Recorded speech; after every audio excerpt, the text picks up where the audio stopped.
ওম নমো ভগবতে বাসুদেবায়। জয় শ্রীকৃষ্ণ। রাধে রাধে।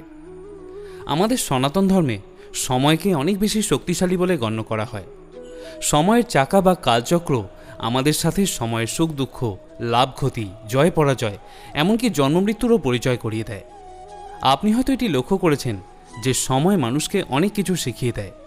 সময়ের চাকা যেমন ফকিরকে রাজা বানিয়ে দিতে পারে, তেমনি রাজাকে ফকিরও বানিয়ে দিতে পারে। আর এটা মানা হয় যে সময়ের জন্য কোনো মানুষের জীবনে যেমন সুখ আসে, সেরকম দুঃখও আসে।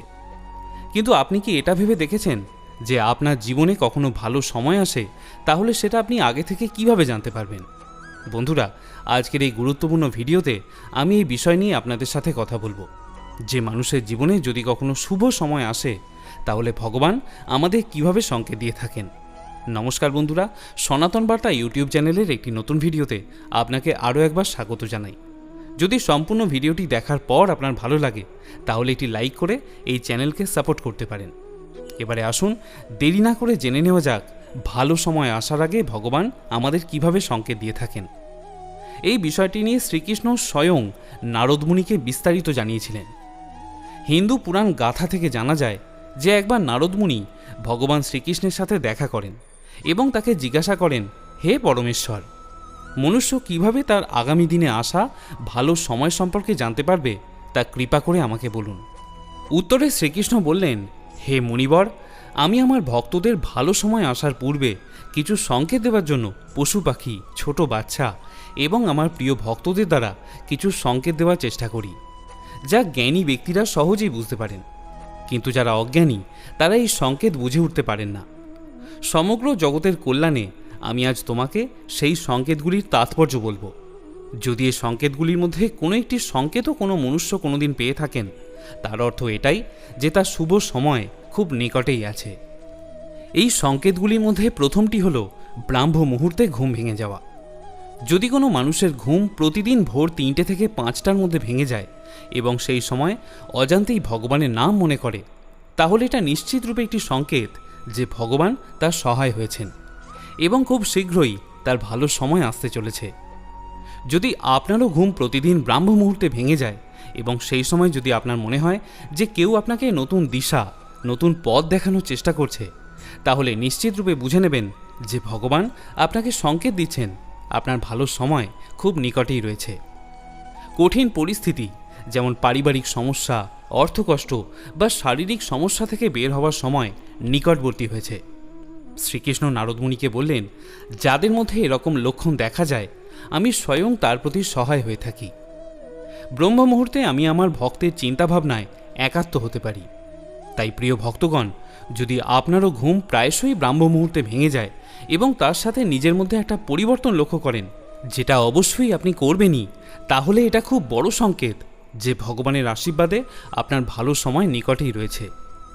দ্বিতীয় সংকেতটির ব্যাপারে ভগবান নারদ মুনিকে বললেন, হে মুনিবর, যখন কোনো মানুষ প্রকৃতই মন থেকে আনন্দে থাকে, যখন তার মুখে সর্বদাই একটি হাসির অভিব্যক্তি থাকে, যে মানুষ তার নিজের রাগ এবং অভিমানের উপর নিয়ন্ত্রণ রাখতে শিখে গেছেন, সেই সমস্ত মানুষ আমার অত্যন্ত প্রিয় হন এবং আমি তাদের খারাপ সময় নাগপাশ থেকে অচিরেই উদ্ধার করে থাকি।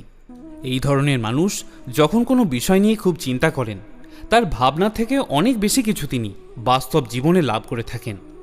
বন্ধুরা, আপনারা হয়তো নিশ্চয়ই শুনেছেন, প্রসন্নচিত্ত মানুষের মনে সর্বদা ভগবান বাস করেন। অর্থাৎ যার মন সর্বদাই আনন্দময়, তার মধ্যে ভগবান বসবাস করেন।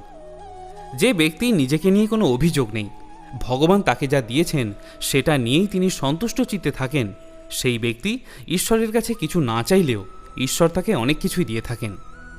নির্লোভ এবং সদা হাস্যময় আত্মার মধ্যেই আমি বাস করি, এ কথা পরমেশ্বর স্বয়ং বলেছেন।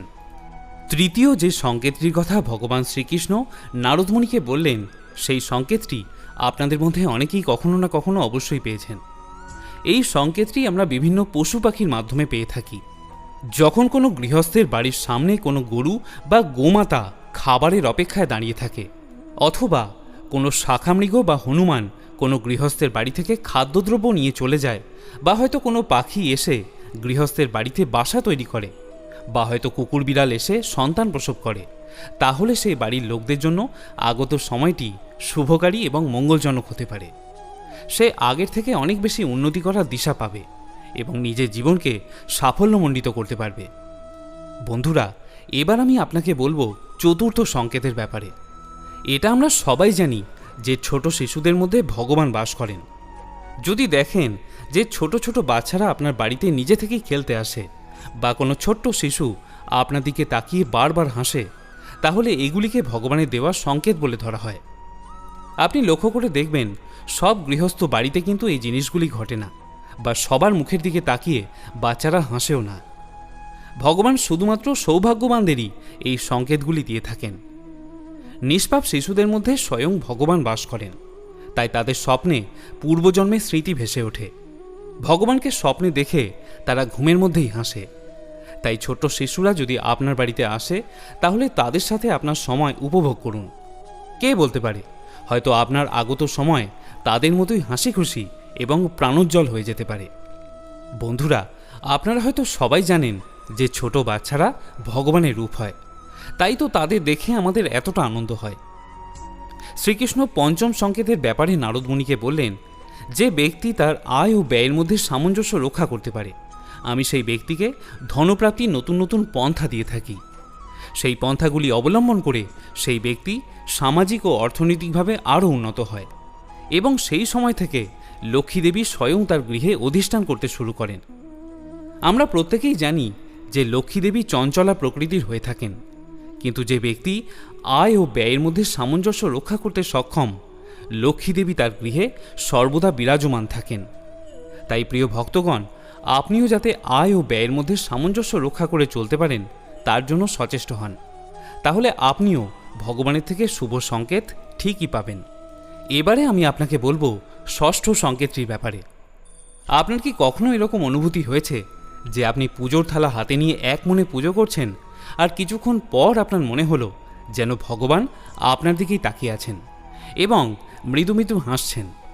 অথবা তার কিছু সময় পর বাড়িতে অতিথির আগমন ঘটে, তাহলে সেই ব্যক্তির বুঝে নেওয়া উচিত যে তার আগত সময় অত্যন্ত মঙ্গলকারী এবং শুভ হতে চলেছে।